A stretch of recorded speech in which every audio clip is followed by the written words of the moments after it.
तो आज मैं आपको एक अनोखी रहस्यमय कहानी सुनाऊंगा। अगर आप चैनल पर नए हैं तो अभी सब्सक्राइब कर ले, क्योंकि यह मेरा दूसरा नया चैनल है। तथा कहानी पूरा देखे, अंत में एक अनोखा रहस्य छुपा है। धन्यवाद। तो सुनिए। एक बार की बात है, शहर में एक युवा लड़की रहती थी जिसका नाम था लीला। लीला की जिंदगी बहुत तेज थी।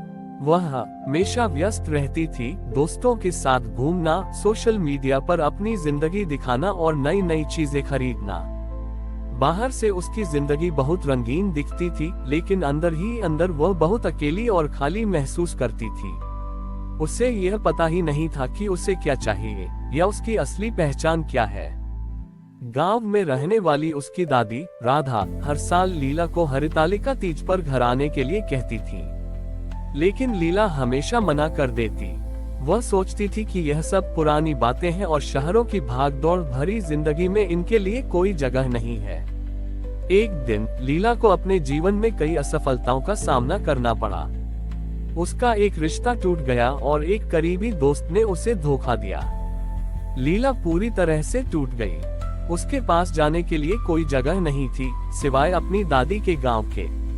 वह दुखी मन से अपनी दादी के पास गई। गांव की शांति लीला को अजीब लगी। सब लोग धीमी गति से चलते थे और कहीं भी शहर जैसा शोर नहीं था। जब हरितालिका तीज का पर्व आया तो उसने देखा कि उसकी दादी राधा पूरे दिन बिना कुछ खाए पिए बहुत शांत मन से पूजा की तैयारी कर रही थी।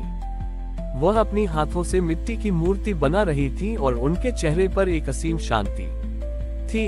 लीला ने अपनी दादी से पूछा, दादी, आप इतनी मेहनत क्यों कर रही हैं? आप इतनी भूखी क्यों हैं? इस व्रत का क्या मतलब है? दादी ने मुस्कुराकर जवाब दिया, बेटी, इस व्रत का मतलब वही है जो तुम अपनी जिंदगी में खोज रही हो।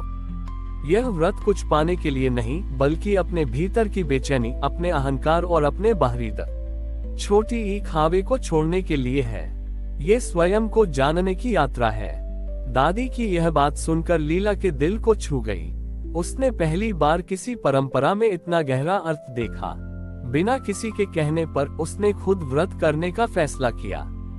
उसने अपनी दादी से कहा, दादी, मैं यह व्रत किसी और के लिए नहीं बल्कि खुद के लिए रखूंगी। उसने अपना फोन बंद कर दिया और पूरा दिन बिना किसी बात के चुपचाप बैठी रही। उसने अपने हाथों से एक छोटी सी मिट्टी की मूर्ति बनाई। उस दिन उसने महसूस किया कि उसकी खालीपन की वजह ये नहीं थी कि उसके पास कुछ कम था, बल्कि यह थी कि वह हमेशा बाहर खुशी खोजती रही थी, जबकि खुशी उसके अंदर ही थी। जब शाम को व्रत पूरा हुआ तो लीला ने अपनी दादी के साथ मिलकर पूजा की।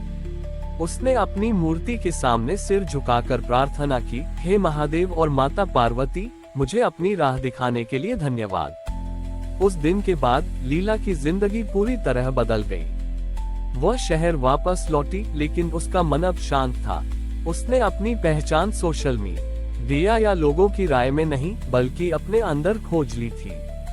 हरितालिका तीज का ये पर्व लीला के लिए केवल एक धार्मिक अनुष्ठान नहीं, बल्कि स्वयं की खोज और अपनी आत्मा से फिर से जुड़ने का प्रतीक बन गया था।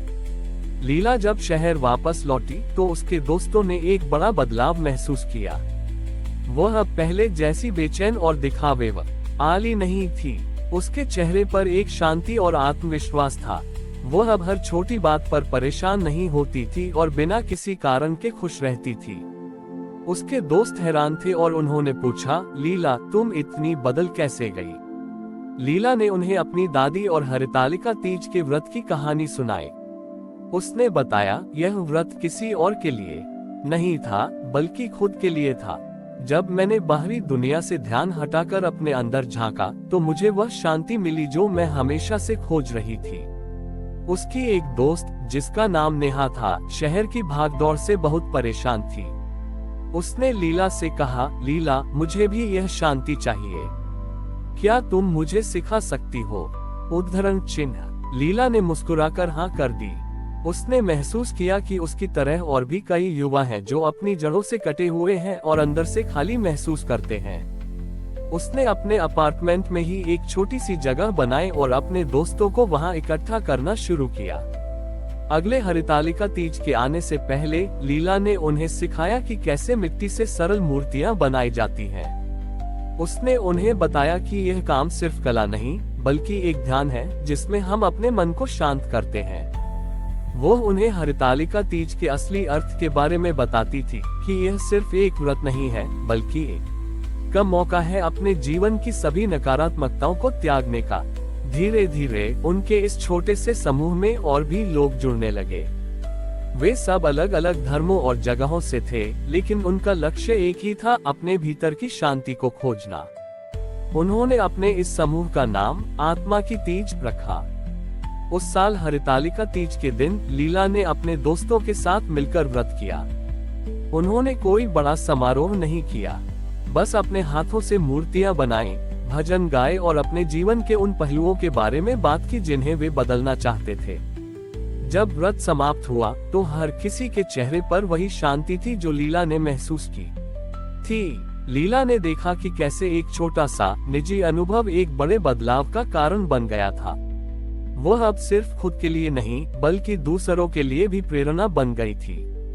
हरितालिका तीज का पर्व उसके लिए सिर्फ एक परंपरा नहीं बल्कि एक ऐसी मशाल बन गया था जिसे वह हर उस व्यक्ति के साथ बांट रही थी जो अपने जीवन में सच्चा व्रत खोज रहा था। ये कहानी हमें सिखाती है कि जब हम स्वयं को जानते हैं तो हम दुनिया को भी बेहतर बना सकते हैं।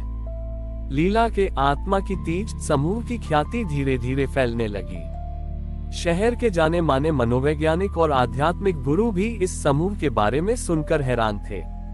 उन्हें ये जानकर आश्चर्य हुआ कि कुछ युवासी अब एक पुराने व्रत के माध्यम से अपने जीवन की समस्याओं को हल कर रहे हैं।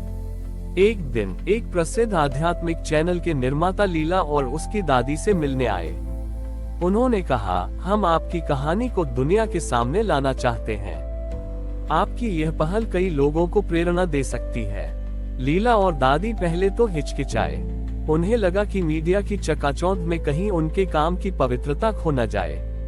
लेकिन फिर दादी ने कहा, ये सिर्फ हमारी कहानी नहीं है बल्कि हर उस व्यक्ति की कहानी है जो सच्चा सुख खोज रहा है।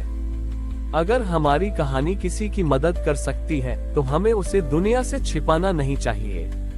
अगले साल हरितालिका तीज के दिन लीला के छोटे से अपार्टमेंट की जगह एक बड़े खुले मैदान में आत्मा की तीज का आयोजन किया गया। वहाँ कोई बड़ा मंच नहीं था, न ही कोई लाउडस्पीकर। लोग अपने साथ सिर्फ मिट्टी और पानी लेकर आए थे। हजारों की संख्या में आए लोगों ने एक साथ मिलकर मिट्टी की मूर्तियां बनाई और चुपचाप ध्यान किया। जब कैमरा लीला और उसकी दादी की ओर घूमा तो दादी ने कहा, ये तीज केवल दिखावा नहीं है, यह अपने भीतर झांकने का एक मौका है। जब हम मिट्टी की मूर्ति बनाते हैं तो हम खुद को भी गढ़ते हैं। लीला ने भी अपनी कहानी सुनाई कि कैसे वह एक भटकी हुई लड़की थी और कैसे उसकी दादी ने उसे सही रास्ता दिखाया। पूरे देश ने लाइव प्रसारण में एक नया आध्यात्मिक आंदोलन देखा। ये दिखावा नहीं था बल्कि एक सच्चा और पवित्र अनुभव था। लोगों ने देखा कि कैसे एक पुरानी परंपरा को नए तरीके से अपनाया जा सकता है। उस दिन हरितालिका तीज का पर्व न सिर्फ एक व्रत बल्कि स्वयं की खोज और आंतरिक शांति का एक वैश्विक प्रतीक बन गया।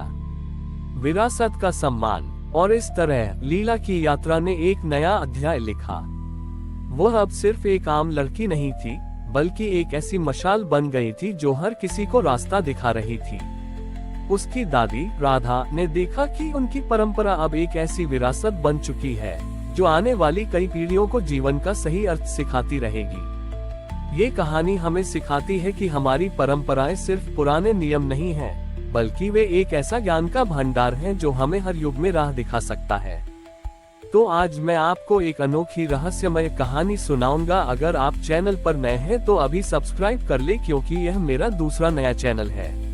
तथा कहानी पूरा देखे, अंत में एक अनोखा रहस्य छुपा है। धन्यवाद। तो सुनिए।